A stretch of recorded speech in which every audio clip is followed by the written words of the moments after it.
రాజధానికి మంచి భవిష్యత్తును అందించడమే లక్ష్యంగా హైడ్రా పనిచేస్తుందని, ఏడాది కాలంలో హైదరాబాద్ ఔటర్ రింగ్ రోడ్డు లోపల 500 ఎకరాల భూములను అక్రమణల చెర నుండి విడిపించినట్లు హైడ్రా కమిషనర్ ఏవి రంగనాథ్ తెలిపారు. ప్రభుత్వ భూములు, చెరువులు, పార్కులు, రహదారుల అక్రమాలను తొలగించేందుకు, ప్రజలను విపత్తుల నుంచి రక్షించేందుకు రాష్ట్ర ప్రభుత్వం సరిగ్గా ఏడాది క్రితం హైడ్రాను ఏర్పాటు చేసింది.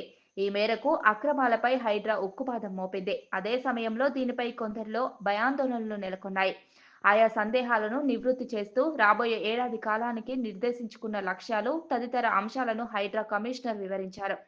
వార్షికోత్సవం సందర్భంగా ఆయన ఈనాడుతో ముఖాముఖిగా మాట్లాడారు. వివరాలివి: ప్రభుత్వ స్థలాలు, చెరువుల్లో పేదలు కట్టుకున్న ఇళ్లను హైడ్రా కూల్చదు. భూములను కబ్జా చేయడానికి సంపన్నులు, రాజకీయ నాయకులు కట్టుకునే ఫంక్షన్ హాళ్లు, కన్వెన్షన్ సెంటర్లు, గోదాములు, ఇతర వ్యాపార కేంద్రాలను మాత్రం వదిలేది లేదు. పేదలకు నష్టం చేయడం మా ఉద్దేశమే కాదు. ప్రజలు అపోహలను నమ్మొద్దు. బాచుపల్లి, రాజేంద్రనగర్ తదితర ప్రాంతాల్లోని కొన్ని బహుళ అంతస్తుల నిర్మాణ ప్రాజెక్టులు కొంతమేర చెరువు ఎన్టీఏల్లో ఉన్నట్లు ఫిర్యాదులందాయి. కానీ వాటికి హైడ్రా ఏర్పాటు కాకముందే అనుమతులు మంజూరయ్యాయి. అప్పటికే వేల మంది ఇళ్లను కొనుగోలు చేశారు. బ్యాంకులు రుణాలు కూడా ఇచ్చాయి. ప్రభుత్వమే అనుమతి ఇచ్చి ప్రభుత్వమే కూల్చేస్తే ప్రజలు తమ సమస్యను ఎవరికి చెప్పుకుంటారు? అందువల్ల సర్కారు విధానపరమైన నిర్ణయం తీసుకుంది.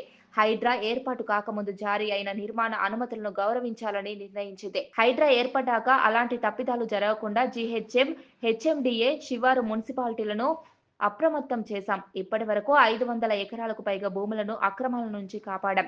మార్కెట్లో వాటి విలువ 30,000 కోట్లు ఉంటుందని అంచనా. 6 చెరువులను అభివృద్ధి చేస్తున్నాం. కేవలం చెరువుల్లోనే అదనంగా కలిసొచ్చిన భూమి 75 ఎకరాలు. అందులోని పూడికను తొలగిస్తే 30 కోట్ల లీటర్ల వరద నీటిని నిల్వ చేసే వీలుంది. రానున్న రోజుల్లో మరిన్ని చెరువులను అభివృద్ధి చేస్తాం. ఓఆర్ఆర్ పరిధిలోని 950కి పైగా చెరువులను హద్దులు నిర్ధారిస్తాం. చెరువులన్నింటికీ జాలీలను ఏర్పాటు చేస్తాం. నాలాల అక్రమాలను తొలగిస్తాం.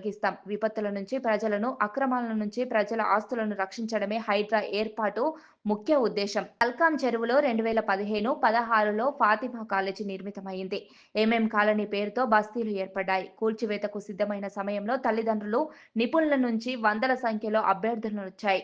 పేదలకు విద్యనందిస్తున్న విద్యాలయాన్ని నేలమట్టం చేయొద్దని కోరారు. ఆ సమయంలో పలు ఇతర విద్యా సంస్థల పరిస్థితిపైన చర్చ జరిగింది. చివరకు సామాజిక కోణంలో పాత విద్యా సంస్థలను వదిలేయాలని నిర్ణయించాం.